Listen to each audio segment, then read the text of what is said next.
미디어유스 임창진 기자, 한국 정부가 지난 3월 6일 제3자 변제 방식을 통해 일제강점기 시절의 강제징용 배상 문제에 대한 해결 방안을 공식적으로 내놓았다.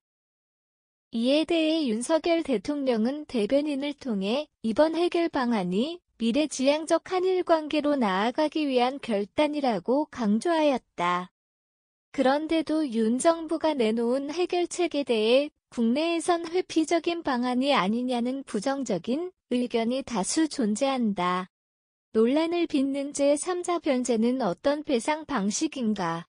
윤 정부가 구상하는 제3자 변제 방식은 다음과 같다.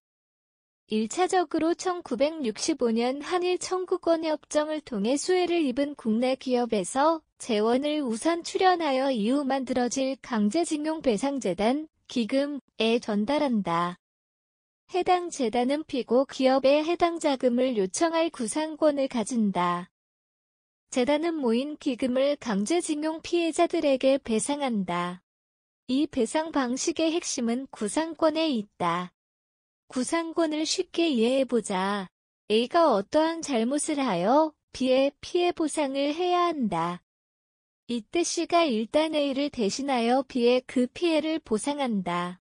이때 C는 A의 해당 피해 보상을 받아낼 수 있는 권리를 의미하는 구상권을 가진다. 쉽게 말해 C가 A를 대신해 먼저 B에게 보상을 지급한 후에 A로부터 해당 금액을 받아내는 권리를 말한다. 다만 구상권은 민법상 시효가 10년이다. 이번 제3자 변제 방식이 논란을 빚는 것은 재원을 출연할 국내 기업이 일본에 구상권을 청구할지는 미지수라는 점이다. 구상권을 청구하지 않는다면 사실상 국내 기업이 배상해주는 모습이기 때문에 청구해야 하나는 여론이 크다. 만약 구상권을 청구하더라도 일본의 피고 기업이 이를 인정하여 배상금을 조달할지 역시도 미지수이다. 윤석열 정부가 인기 없는 제3자 변제 방식을 꺼낼 만큼 강제징용 배상 문제의 역사는 길면서도 복잡하다. 2018년 한국 대법원은 신일본제철과 미쓰비시중공업은 강제징용 피해자들에게 배상하라라며 판결했다. 이로써 강제징용 배상에 관한 이야기가 한일 사이에 피어오르기 시작했다. 한국 대법원의 판결에도 피고 기업은 배상 이행을 거부하였는데 일본은 지금까지 1965년 한일 청구권 협정에서 모든 청구권 문제는 해결되었다는 입장을 고수하고 있기 때문이다.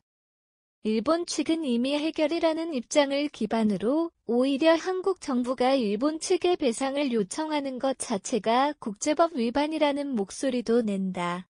이어 2019년 중순 일본은 한국의 수출 규제를 부과하며 화이트리스트에서 제외하였다. 이와 같은 수출 규제 조치의 원인에 대해 한국 대법원이 강제징용에 대해 보상하라는 판결을 한 것에 대한 보복행위라는 해석이 주요하다. 그 이후로도 현 2023년까지 한국과 일본 간의 냉랭한 기운이 이어지고 있었는데 이번 윤 정부의 해결 방안으로 오랫동안 멈춰 있던 한일 정상회담 가능성이 열리고 있다. 한편 이번 이슈에 대해 미국과 EU는 이번 해결안에 환영한다는 입장을 나타냈다. 윤 정부의 해결 방안 발표 이후 조 바이든 대통령은 백악관 성명에서 그라운드 브레이킹, 획기적인 이라는 표현을 사용하며 반가움을 내비쳤다. 미국이 주요 거점으로 삼는 인도 태평양 지역의 가장 큰 동맹국인 한국과 일본이 관계 회복을 한다는 점은 미국의 입장에서 매우 긍정적으로 보일 것이다. 국내에서는 정부의 소극적인 대응이라는 씁쓸한 목소리가 나왔지만 동아시아에는 새로운 바람이 불기 시작했다.